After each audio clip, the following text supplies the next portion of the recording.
gusto niyong food? Ipagigisa ko kayo, ha? Anong gusto niyo? Sabihin niyo lang sa akin. Ay, Miss Sugar. Ay, JC.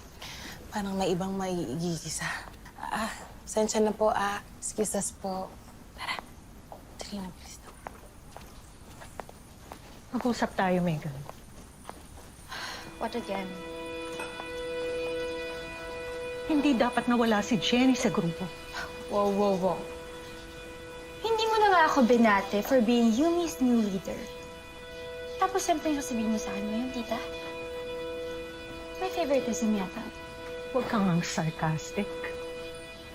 Nakaka-relate ako kay Jenny. Hindi lang yung spotlight yung wala sa kanya. Pati pangarap niya. Tsaka hanap buhay. I understand. Nakaka-relate ka sa kanya kasi magiging husband na din siya. Husband. Oh, laos na kung laos. Failure ng mga halari. Pero kadugo niyo pa rin ako. Kung nandito si Kuya Dio, hindi siya papayag na mangyari to.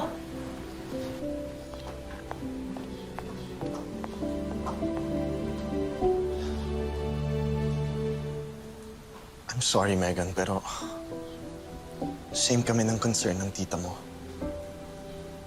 Nagulat kami pareho na tinanggal si Jenny. And the truth is, I feel really sorry for her. Bakit? Pinagsisisiyan mo na ba na you're on my side? Huh?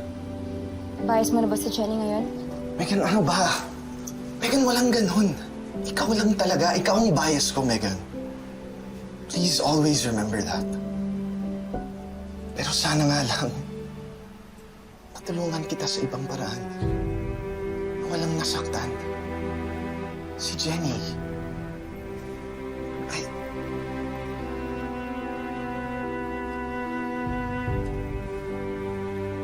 I just feel really bad.